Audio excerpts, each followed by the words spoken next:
Students previous class में discuss कर रहे थे अपन केमिकल प्रॉपर्टीज ऑफ हाइड्रोजन, है ना। उसमें रिएक्शन विथ ऑक्सीजन देख लिया था अपन ने, वाटर का फॉर्मेशन करता है। रिएक्शन विथ मेटल में मेटल हाइड्राइड का फॉर्मेशन करता है।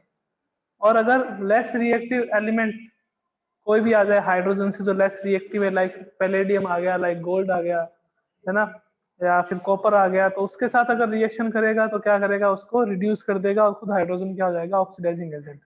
मीन्स जब भी लेस रिएक्टिव एलिमेंट के कंपाउंड या उनके आयन के साथ रिएक्शन करता है हाइड्रोजन, तो hydrogen as a reducing agent work करेगा उस समय, ठीक है, और खुद क्या हो जाएगा, ऑक्सीडाइज हो जाएगा।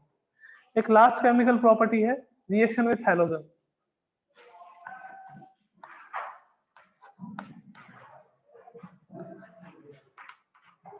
रिएक्शन विथ हैलोजन, जब भी हाइड्रोजन हैलोजन के साथ रिएक्शन करेगा, तो हैलोजन क्या है अपने पास, अब नॉन मेटल। तो इस समय जो हाइड्रोजन है उसकी वैलेंसी क्या रहेगी, आपके पास +1 रहेगी, और हैलोजन के साथ रिएक्शन कर रहा है तो हैलाइड का फॉर्मेशन करता है H2 + X2। इससे किसका फॉर्मेशन करेगा, 2HX का। X अपने पास क्या है, X = fluorine, chlorine, bromine and iodine, है ना। या तो फ्लोरीन या क्लोरीन या ब्रोमीन या आयोडीन के साथ रिएक्शन करेगा। फ्लोरीन के साथ रिएक्शन करेगा तो हाइड्रोजन फ्लोराइड, क्लोरीन के साथ करेगा तो क्लोराइड, ब्रोमीन के साथ करेगा तो ब्रोमाइड, और आयोडीन के साथ करेगा तो किसका फॉर्म, आयोडाइड का फॉर्म। तो ये अपने पास थी केमिकल प्रॉपर्टीज ऑफ हाइड्रोजन, जिसमें केमिकल रिएक्शंस थी हाइड्रोजन की कुछ। नेक्स्ट अपने पास टॉपिक आएगा हाइड्राइड्स। जब भी जैसे कोई भी एलिमेंट अगर ऑक्सीजन किसी भी एलिमेंट के साथ रिएक्शन करता है तो वो किसका फॉर्मेशन करता है, ऑक्साइड का। कि जैसे मेटल के साथ रिएक्शन करेगा तो मेटल के ऑक्साइड का फॉर्मेशन होगा, कार्बन के साथ रिएक्शन करेगा तो कार्बन के ऑक्साइड का फॉर्मेशन होगा, फ्लोरीन के साथ रिएक्शन करेगा तो फ्लोरीन के ऑक्साइड का फॉर्मेशन नहीं होगा, वो ऑक्सीजन के फ्लोराइड का फॉर्मेशन करता है। बिकॉज इलेक्ट्रोनेगेटिविटी जो फ्लोरीन की होती है वो मोर देन किससे होती है, ऑक्सीजन से ज्यादा होती है।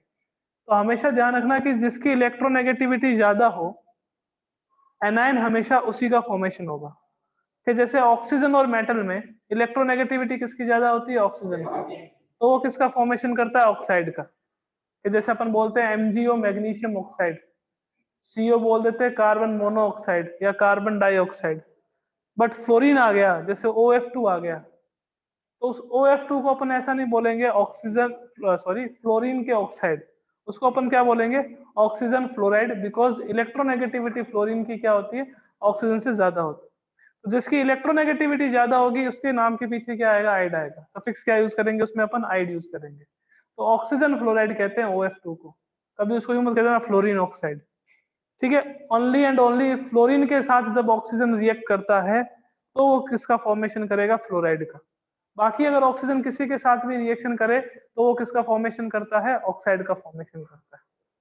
तो अपन अब देखेंगे हाइड्राइड्स के बारे में, कि जब भी कोई एलिमेंट, जैसे आपके पास कोई मेटल हो गई, कोई नॉन मेटल हो गई, जब वो हाइड्रोजन के साथ रिएक्शन करते हैं तो वो किसका फॉर्मेशन करते हैं, हाइड्राइड का फॉर्मेशन करते हैं। और हाइड्राइड जो है जनरली 3 टाइप के होते हैं, देखते हैं कौन कौन से।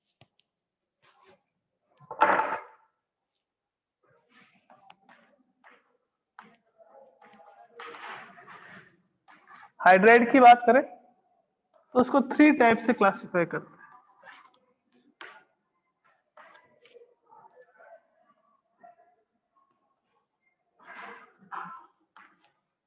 तो एक तो आपके पास आ जाता है मेटेलिक हाइड्राइड,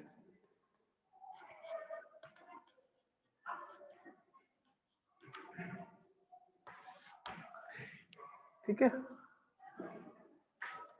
एक अपने पास आते हैं कोवेलेंट हाइड्राइड,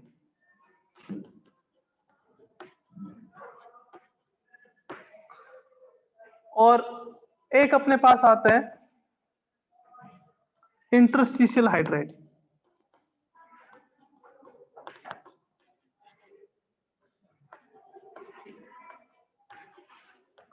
थ्री टाइप के हाइड्राइड्स होते हैं।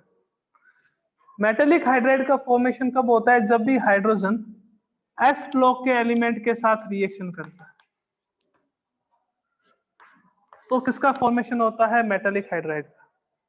ठीक है, जैसे बेरिलियम का हाइड्राइड, जैसे लिथियम का हाइड्राइड, मैग्नीशियम का हाइड्राइड, सोडियम का हाइड्राइड, पोटेशियम का हाइड्राइड, ये सारे कौन से होते हैं आपके पास? मेटेलिक हाइड्राइड होते हैं। जब भी हाइड्रोजन रिएक्शन करेगा पी ब्लॉक एलिमेंट के साथ,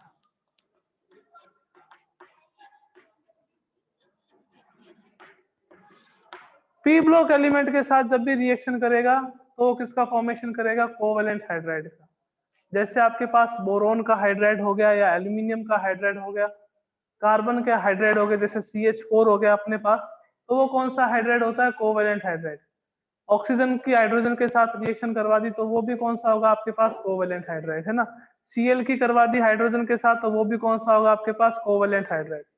जब भी हाइड्रोजन डी और एफ ब्लॉक एलिमेंट के साथ रिएक्शन करता है, इनके साथ तो रिएक्शन क्या करता है? इनकी स्ट्रक्चर ऐसी होती है कि हाइड्रोजन उनके इंटरस्टिशियल स्पेस में आ जाता है। ये जो मेटल्स हैं वो ऐसे अरेंज होती है कि उनके बीच में कोई स्पेस वैकेंट हो जाता है, वैकेंट रहता है। उस वैकेंट स्पेस में क्या आ जाता है? हाइड्रोजन आ जाता है। तो वो किसका फॉर्मेशन करता है? इंटरस्टिशियल हाइड्राइड का फॉर्मेशन करता है।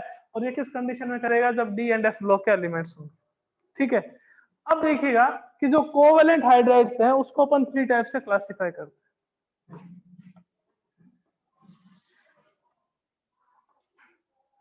एक तो होते हैं इलेक्ट्रॉन डेफिशिएंट,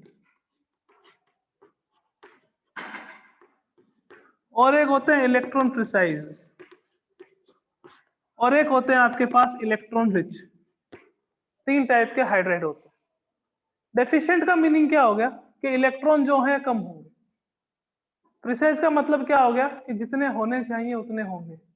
और रिच का मीनिंग क्या हो गया? कि आपके पास इलेक्ट्रॉन जितने होने चाहिए उतने उससे ज्यादा होंगे। अब कितने होने चाहिए? कि इलेक्ट्रॉन डेफिशिएंट की बात क्या होती है? कि जो सेंट्रल एलिमेंट होता है उस सेंट्रल एलिमेंट के पास अगर आपके पास 8 से कम इलेक्ट्रॉन हो, लाइक आपके पास आ गया BeH2, सॉरी BH3 आ गया आपके पास, बोरोन का हाइड्राइड। तो यहाँ पे जो सेंट्रल एलिमेंट की बात करें तो बोरोन के वैलेंस शेल में कितने इलेक्ट्रॉन होते हैं? 3। बोरोन का कॉन्फ़िगरेशन क्या होता है? 1s2 2s2 2p1, या अपन कह देते हैं 2 और 3। अगर जिसको 1s2 2s2 नहीं पता उसको 2 और 3 तो पता होगा। बोरोन का एटॉमिक नंबर कितना होता है? 5। फर्स्ट शेल में कितने इलेक्ट्रॉन? 2। सेकंड शेल में कितने इलेक्ट्रॉन्स आपके पास? 3। और आपने 3 ही यहाँ पे हाइड्रोजन का फॉर्मेशन करा है। हाइड्रोजन आपके पास 3 होंगे यहाँ पे। अब देखिएगा कि बोरोन की मैं बात करूं तो बोरोन के पास कितने इलेक्ट्रॉन रहे टोटल? 1 2 3 4 5 6 इलेक्ट्रॉन रहे।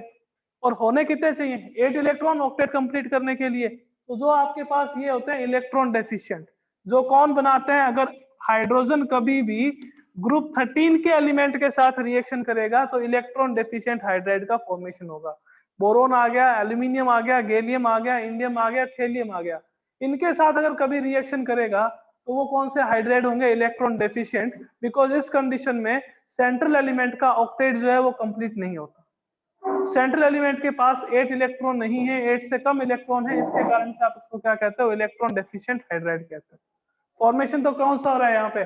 कोवेलेंट बॉन्ड का ही फॉर्मेशन हो रहा है। कोवेलेंट बॉन्ड ही हो रहा है। इलेक्ट्रॉन की शेयरिंग जहां पे आ जाती है वहां पे कोवेलेंट बॉन्ड का फॉर्मेशन होता है। कोवेलेंट बॉन्ड बन रहा है तो कोवेलेंट हाइड्राइड होगा। पी ब्लॉक के एलिमेंट पार्टिसिपेट कर रहे हैं तो पी ब्लॉक के हाइड्राइड हो गए। इलेक्ट्रॉन डेफिशिएंट क्यों हो गए? Because octet of central element is not complete. Electron precise का मींस क्या हो गया? कि ऑक्टेट में कितने इलेक्ट्रॉन होने चाहिए? 8। उतने ही अगर इलेक्ट्रॉन हो तो वो आपके पास होंगे इलेक्ट्रॉन प्रिसाइज। जैसे आपके पास आ गया CH4, कार्बन के वैलेंस शेल में कितने इलेक्ट्रॉन होते हैं आपके पास? 4। कार्बन का कॉन्फ़िगरेशन क्या होता है? कितने नंबर पे आता है कार्बन? 6 पे आता है। 2 और 4। वैलेंस शेल में कितने इलेक्ट्रॉन हो गए आपके पास? 4। 4 ही हाइड्रोजन आएंगे। जैसे यहाँ पे आपके पास 1 2 3 और 4। अब कार्बन के पास इलेक्ट्रॉन देखो टोटल कितने हो गए आपके पास? 1 2 3 4 5 6 7 8। तो ऑक्टेट जो है कार्बन का क्या है? कंप्लीट है। तो उसको कहते हैं इलेक्ट्रॉन प्रिसाइज हाइड्राइड, जो आपके पास ग्रुप 14 के एलिमेंट बनाते हैं। तो ग्रुप 14 के जो एलिमेंट्स होंगे, जो कार्बन फैमिली होगी, वो कौन से हाइड्राइड का फॉर्मेशन करेगी? इलेक्ट्रॉन प्रिसाइज का फॉर्मेशन करेगी। ठीक है, फिर आता है इलेक्ट्रॉन रिच। इलेक्ट्रॉन रिच क्या हो गया? जिसके पास 8 से ज्यादा इलेक्ट्रॉन आ गए, लाइक NH3। NH3 की बात करें अगर तो नाइट्रोजन सेंट्रल एलिमेंट है, इसके पास कितने इलेक्ट्रॉन होते हैं 5। वैलेंस शेल में कितने इलेक्ट्रॉन होंगे नाइट्रोजन में 5। कैसे, कितने नंबर पे आता है 7 पे, कॉन्फ़िगरेशन क्या होता है 2 एंड 5, तो 5 पे है वैलेंस शेल आपके पास। वैलेंस शेल में इलेक्ट्रॉन कितने हैं 5, हाइड्रोजन आपने कितने ऐड करे यहाँ पे 1 2 और आपके पास कितने आ गए 3। अब नाइट्रोजन के पास इलेक्ट्रॉन देखो टोटल कितने हो गए 1 2 3 4 5 6 7 8, तो यहाँ पे भी अपने पास 8 हो रहे हैं, तो 15 वाले भी कहाँ पे आ जाएंगे इलेक्ट्रॉन प्रिसाइज में आ जाएंगे। अगर आप यहाँ पे ऑक्सीजन लोगे, जैसे आपने यहाँ पे ऑक्सीजन ले लिया, ऑक्सीजन के वैलेंस शेल में कितने इलेक्ट्रॉन होते हैं 6 इलेक्ट्रॉन होते हैं, तो आपके पास 1 2 हो गया 3 4 5 6, तो वो आपके पास हमेशा कौन से का फॉर्मेशन करता है इलेक्ट्रॉन रिच का, ऑक्सीजन आ गया। Cl आ गया, Cl के वैलेंस शेल में कितने इलेक्ट्रॉन होते हैं 7 इलेक्ट्रॉन होते हैं, तो वहां पे हाइड्रोजन तो एक ही रिएक्शन कर रहा है, बाकी के सारे आपके पास लोन पेयर ऑफ इलेक्ट्रॉन्स है, तो वो कौन सा फॉर्मेशन करते हैं इलेक्ट्रॉन रिच का फॉर्मेशन करते हैं। तो कोवैलेंट हाइड्राइड जो है वो 3 टाइप के होते हैं, electron deficient, electron precise and electron rich. कि मींस हाइड्रोजन तो एक ही है, ऑक्टेट तो कंप्लीट हो रहा है, बट नंबर ऑफ इलेक्ट्रॉन्स वहां पे क्या है ज्यादा है। कार्बन के वैलेंस शेल में 4 इलेक्ट्रॉन थे, चारों इलेक्ट्रॉन पे क्या आ गया हाइड्रोजन जुड़ गया, तो यहाँ वो कौन से होंगे आपके पास इलेक्ट्रॉन प्रिसाइज। ऑक्सीजन की अगर बात करें, नाइट्रोजन की अगर बात करें, अगर हेलोजन की बात करें, तो वहां पे जितने हाइड्रोजन जुड़ते हैं उसके अलावा भी क्या प्रेजेंट होते हैं इलेक्ट्रॉन प्रेजेंट होते हैं, तो उसको अपन क्या कहते हैं इलेक्ट्रॉन रिच हाइड्राइड कहते हैं। भाई इसके पास तो क्या थे कि हाइड्रोजन बोरोन वाले की कंडीशन में कि हाइड्रोजन जुड़ने के बाद बोरोन का ऑक्टेट कंप्लीट नहीं था, तो इसको आपने इलेक्ट्रॉन डेफिशिएंट कह दिया। इलेक्ट्रॉन प्रिसाइज इसको क्यों कहा CH4 वाले को, क्योंकि जितने वैलेंस शेल में इलेक्ट्रॉन थे उन सारों ने हाइड्रोजन के साथ बॉन्ड का फॉर्मेशन करा है, इसके कारण से ये हो गए इलेक्ट्रॉन प्रिसाइज।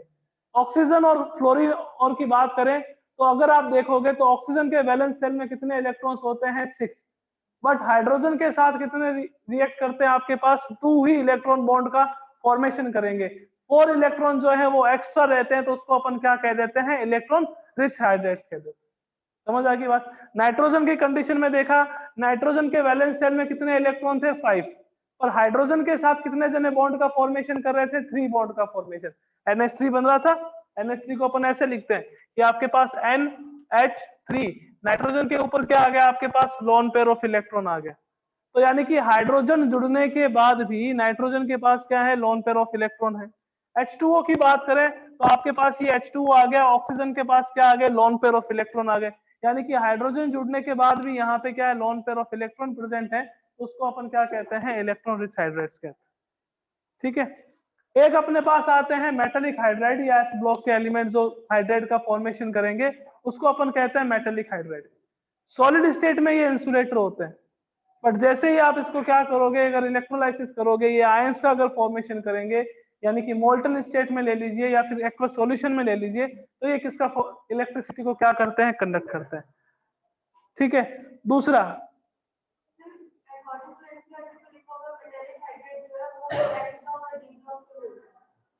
इंटरस्टिशियल है वो, उसको सॉल्ट ही कह रखा होगा कि सॉल्ट हाइड्राइड्स भी कह रखे होंगे जो फर्स्ट वाले है ना। मेटेलिक तो होंगे ही, क्योंकि वहां पे भी आपके पास क्या प्रेजेंट होती है मेटल्स प्रेजेंट होती है, ठीक है ना, उसके कारण से अपन मेटेलिक हाइड्राइड। हाँ, तो आयोनिक भी कह सकते हैं इसको, क्योंकि यहाँ पे क्या होता है आपके पास जैसे मेटेलिक कह दिया, या फिर इसको अपन आयोनिक कह देंगे। क्यों कह देंगे, बिकॉज ये क्या करते हैं आयंस का फॉर्मेशन करते हैं। जैसे आपके पास NaH आ गया, तो NaH आ गया तो किसका फॉर्मेशन करेगा वो Na प्लस और H माइनस का फॉर्मेशन करेगा अगर आप इलेक्ट्रोलाइसिस कराओगे तो Na प्लस और H माइनस का फॉर्मेशन हो रहा है, तो इसको अपन आयोनिक हाइड्राइड भी कह सकते हैं। ये भी मेटल है, इसको अपन इंटरस्टिशियल हाइड्राइड भी कह सकते हैं, क्योंकि जितनी भी आपके पास मेटल्स हैं वो आपके पास कौन सी स्ट्रक्चर में रहती हैं, या तो उनके पास वो जैसे मेटल अरेंज होती है तो उनके बीच में कोई वैकेंट स्पेस रहता है, उस वैकेंट स्पेस में क्या आ जाता है हाइड्रोजन आ जाता है, तो वो आपके पास क्या हो गया इंटरस्टिशियल हाइड्राइड्स। ठीक है ना, तो ये आपके पास टोटल टाइप के हाइड्राइड्स हो गए। लिथियम का हाइड्राइड ले लीजिए और बेरिलियम का हाइड्राइड ले लीजिए, कौन से नेचर के होते हैं, ये कोवैलेंट नेचर के होते हैं। आपको पता है कि हर एक ग्रुप में जो आपके पास पहला एलिमेंट होता है, लिथियम की बात करें बेरिलियम की बात करें, तो उसका साइज क्या होता है बहुत छोटा, स्मॉल साइज के कारण से वो क्या शो करते हैं पोलराइजेशन ज्यादा करते हैं, किसका एनायन का। जितना ज्यादा पोलराइजेशन होता है उतना ही ज्यादा कोवैलेंट कैरेक्टर आ जाता है। तो लिथियम का हाइड्राइड और बेरिलियम के जो हाइड्राइड है वो क्या करते हैं आपके पास कोवेलेंट नेचर भी शो करते हैं। ओके, तो अपन इसको एनसीईआरटी के अकॉर्डिंग बात करें तो इसको आयोनिक कह दीजिए आप, और मेटेलिक उसको कह दीजिए, कोई टेंशन वाली बात नहीं, ठीक है ना, अगर एनसीईआरटी के अकॉर्डिंग चले तो। क्योंकि ये आयनिक क्यों कहा गया है, क्योंकि यहाँ पे क्या करते हैं, आयंस का फॉर्मेशन करते हैं। और जब ये सॉलिड स्टेट में होंगे तो इंसुलेटर होंगे, जब ये आयंस का फॉर्मेशन करेंगे तो ये क्या करेंगे, इलेक्ट्रिसिटी को कंडक्ट करेंगे। Okay,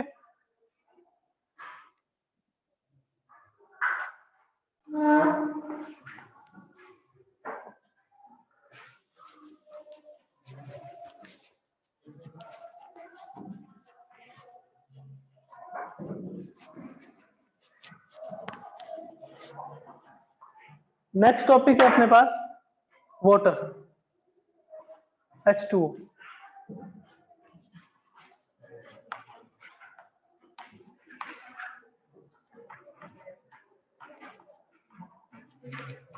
water H2O। अब इसके सोर्स क्या है, इसको अपने को क्या करना है ना, केमिकली कैसे फॉर्मेशन कर सकते हैं, हाइड्रोजन की रिएक्शन आप ऑक्सीजन से करवा दो तो किसका फॉर्मेशन होगा अपने पास, वाटर का फॉर्मेशन है। वाटर जो है वहां पे क्या रहता है, H2O। अब यहाँ पे ध्यान रखना, वाटर का फॉर्मूला अपने पास H2O है। क्वेश्चन किस टाइप के आ जाते हैं इसकी फिजिकल प्रॉपर्टीज पे, कि वाटर जो है वो जनरली कौन से स्टेट में मिलता है अपने को, लिक्विड स्टेट में मिलता है। और इसके इसी ग्रुप के जो दूसरे मेंबर्स हैं वो अगर हाइड्रोजन के साथ रिएक्शन करेंगे तो या तो गैसेस फॉर्म में रहेंगे या सॉलिड फॉर्म में रहेंगे। उसका क्या रीजन है, कि जैसे क्वेश्चन आ जाता है कई बार कि H2O is liquid but H2S is gas. ये लिक्विड है और ये आपके पास गैस है, ऐसा क्यों, क्या रीजन, कि why H2O is present in liquid state and H2S is present in gaseous state। बड़ा कंपाउंड है छोटा कंपाउंड, इलेक्ट्रोनेगेटिविटी ज्यादा है, और कोई, कि why H2O is liquid and H2S is solid, it's all about chemical bonding। CV पढ़ नहीं रखा आप लोगों ने। In H2O hydrogen bonding is present and in H2S hydrogen bonding is not present। तो हाइड्रोजन बॉन्डिंग प्रेजेंट होती है, इसके कारण से H2O जो है वो कौन सी स्टेट में रहता है, लिक्विड स्टेट, ठीक है ना। अब हाइड्रोजन बॉन्डिंग क्या होती है, जब हाइड्रोजन फोन करता है, जब हाइड्रोजन फ्लोरीन के साथ, ऑक्सीजन के साथ, नाइट्रोजन के साथ बॉन्ड का फॉर्मेशन करता है तो उस बॉन्डिंग को अपन कौन सी बॉन्डिंग कहते हैं, H बॉन्डिंग कहते हैं या हाइड्रोजन बॉन्डिंग कहते हैं। तो H2O जो है वो लिक्विड फॉर्म में है, बिकॉज H2O में कौन सी बॉन्डिंग प्रेजेंट होती है, हाइड्रोजन बॉन्डिंग प्रेजेंट होती है। और अगर आप सल्फर की बात करोगे तो सल्फर के साथ हाइड्रोजन बॉन्ड का फॉर्मेशन नहीं होता। तो हाइड्रोजन बॉन्ड का फॉर्मेशन ऑक्सीजन, फ्लोरीन और नाइट्रोजन के साथ ही क्यों होता है, उसका रीजन क्या रहता है, कि इनकी इलेक्ट्रोनेगेटिविटी सबसे ज्यादा है। ऑक्सीजन की इलेक्ट्रोनेगेटिविटी, फ्लोरीन की इलेक्ट्रोनेगेटिविटी और नाइट्रोजन की इलेक्ट्रोनेगेटिविटी पीरियोडिक टेबल में मैक्सिमम होती है। इसके कारण से हाइड्रोजन जब इसके साथ बॉन्ड का फॉर्मेशन करता है तो उसको अपन कौन सी बॉन्डिंग कहते हैं, हाइड्रोजन बॉन्डिंग। सेकेंड बात करते हैं H2O की स्ट्रक्चर की, स्ट्रक्चर ऑफ वाटर।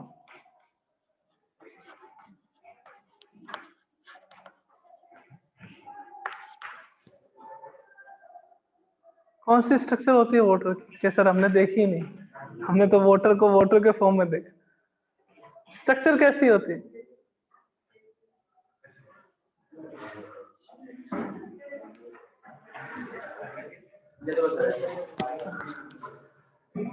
स्ट्रक्चर की बात करें तो साथ साथ में अपन हाइब्रिडाइजेशन भी पूछ लेते हैं कि कौन सा होता है।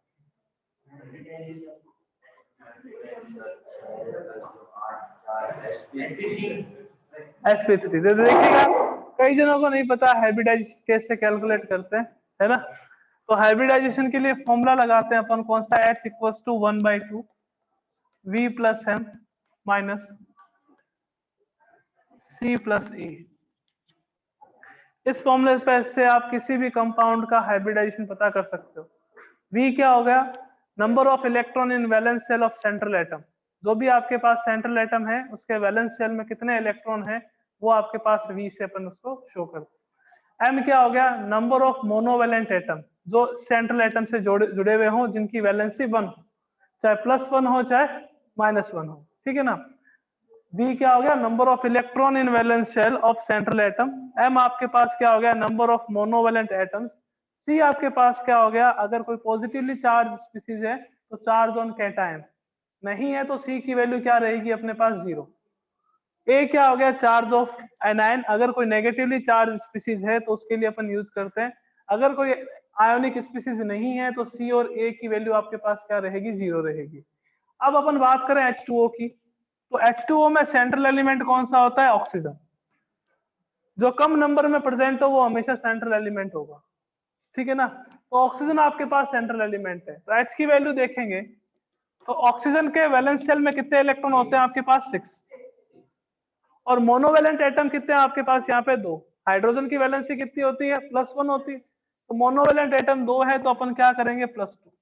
H इक्वल्स टू क्या आ जाएगा, 1/2 × 8। तो H की वैल्यू अपने पास कितनी आ रही है, 4। और जब भी H की वैल्यू 4 आए तो उस समय जो हाइब्रिडाइजेशन होता है वो कौन सा होता है, sp3। H की वैल्यू अगर 4 आ जाए तो हाइब्रिडाइजेशन हमेशा कौन सा होगा, sp3। अगर 2 आ जाए तो sp, और 3 आ जाए तो sp2, ठीक है ना। अब अगर sp3 हाइब्रिडाइजेशन की बात करें तो इसकी जो शेप होती है वो होती है टेट्राहेड्रल।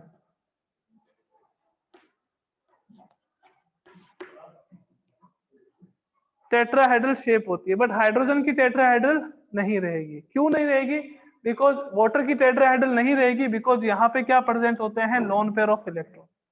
तो इसके कारण से हाइड्रोजन की जो शेप है वो ऐसी होती है, सॉरी वाटर की जो शेप है वो ऐसी होती है, इसको कहते हैं वी शेप।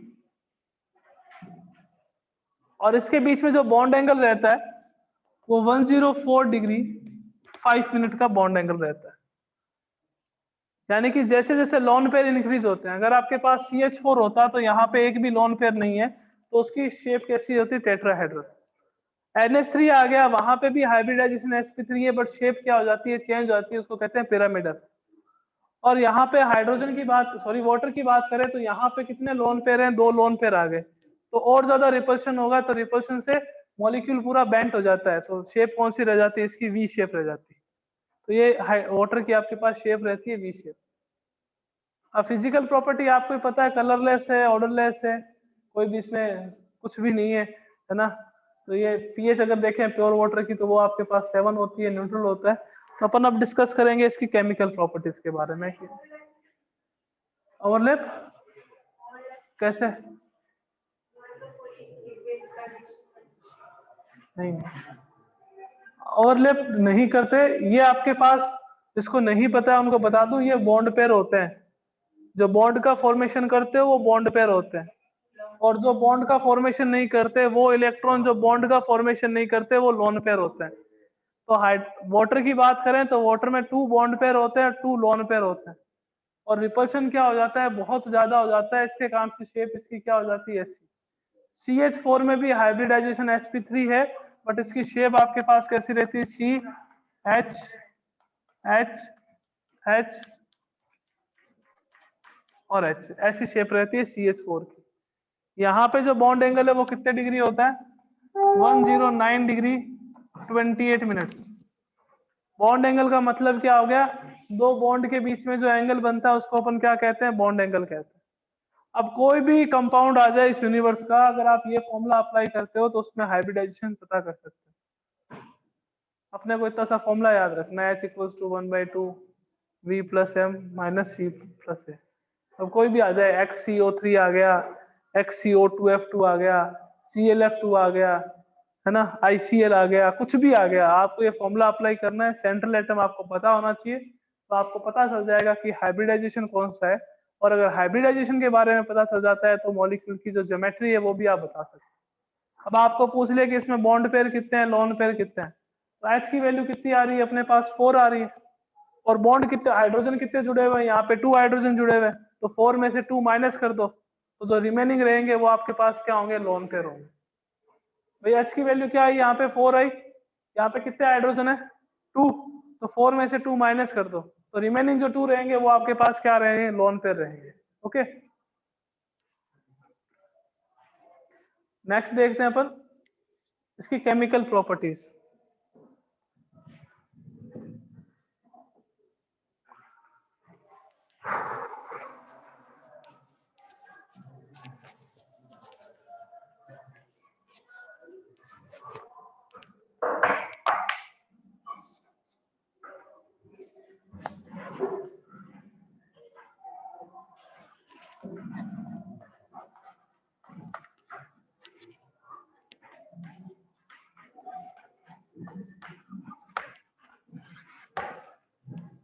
Chemical properties.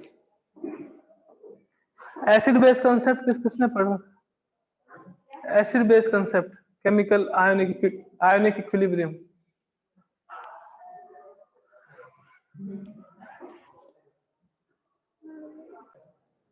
तो देखिएगा, सबसे पहले बात करते हैं केमिकल प्रॉपर्टीज में। केमिकल प्रॉपर्टीज की बात करें तो वाटर जो है वो एम्फोटेरिक नेचर का होता है।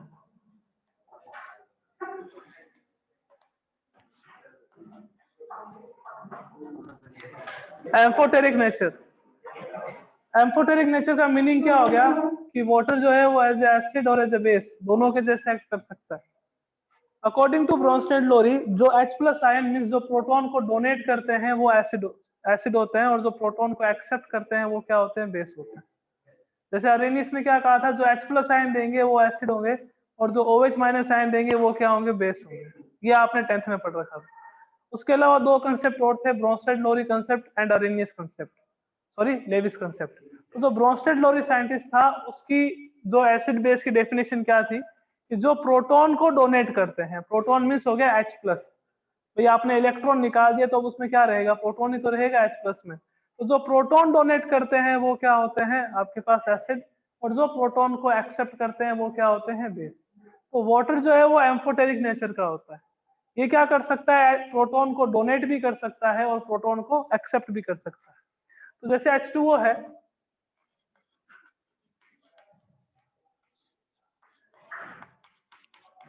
अगर H+ आयन को डोनेट करेगा तो यहाँ पे ये कैसे एक्ट कर रहा है? एसिड के जैसे, बिकॉज ये प्रोटॉन को क्या कर रहा है? डोनेट कर रहा है। अब मान लीजिए कि आपने इसकी रिएक्शन HCl के साथ करवा दी, HCl + H2O। अब यहाँ पे HCl तो एसिड है, तो ये किसके जैसे एक्ट करेगा? आपके पास बेस के जैसे।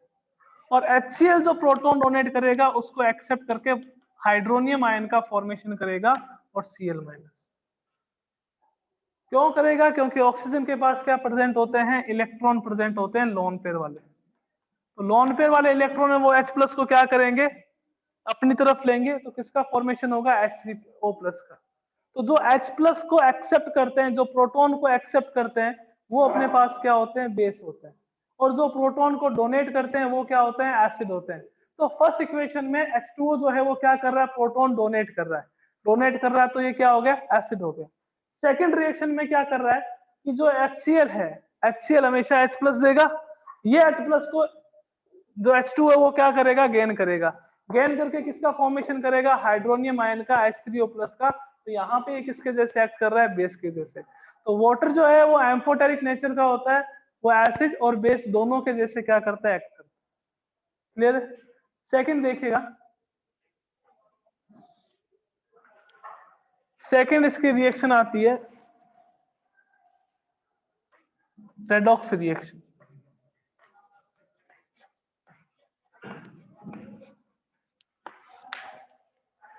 रेडॉक्स रिएक्शन कह दीजिए, चाहे आपके पास किसी भी मेटल के साथ अगर आप ये इसकी रिएक्शन कराओगे H2O की, तो मेटल के किसका फॉर्मेशन करेगा? ऑक्साइड का फॉर्मेशन करेगा, हाइड्रोक्साइड का फॉर्मेशन करेगा, और साथ में हाइड्रोजन गैस को क्या कर देगा? बाहर निकाल देगा। जैसे कि अगर आपने इसकी रिएक्शन करवाई 2Na के साथ H2O की, 2Na 2H2O, तो किसका फॉर्मेशन होगा? 2NaOH का, और प्लस क्या होगा आपके पास? H2 गैस को ये बाहर निकाल देगा। तो किसी भी मेटल के साथ अगर वाटर की रिएक्शन कराओगे तो मेटल के हाइड्रोक्साइड का क्या होगा? फॉर्मेशन होगा। ठीक है। थर्ड रिएक्शन देख लीजिए कि अगर आप किसी भी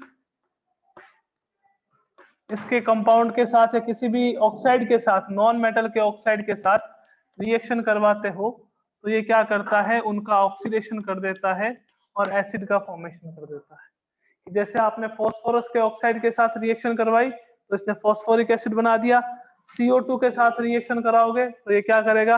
कार्बन का एसिड बना देगा, जैसे H2CO3 बना देगा।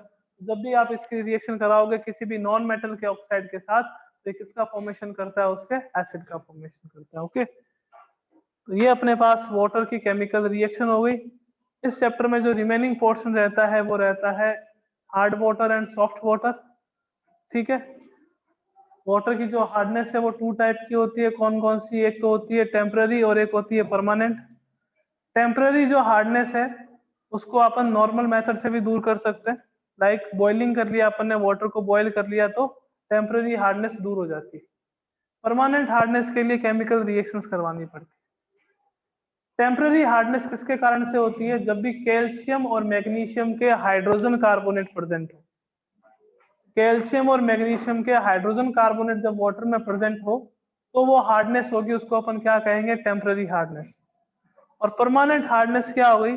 जब कैल्शियम और मैग्नीशियम के क्लोराइड और सल्फेट प्रेजेंट हो तो उसको अपन क्या कहेंगे? Permanent hardness. जैसे वाटर के अंदर CaCl2 प्रेजेंट है, वाटर के अंदर CaSO4 प्रेजेंट है, वाटर के अंदर MgCl2 प्रेजेंट है, वाटर के अंदर MgSO4 प्रेजेंट है, तो ये कौन सी हार्डनेस हो जाएगी आपके पास? Permanent hardness. तो कल अपन डिस्कस करेंगे कि कौन से मेथड से वाटर की हार्डनेस को अपन रिमूव कर सकते हैं, और उसके अलावा लास्ट कंपाउंड रहेगा हाइड्रोजन पेरोक्साइड, यानी कि कल की क्लास में जो हाइड्रोजन वाला चैप्टर है वो अपना कंप्लीट हो जाएगा। ओके, तो मिलते हैं कल नेक्स्ट क्लास में।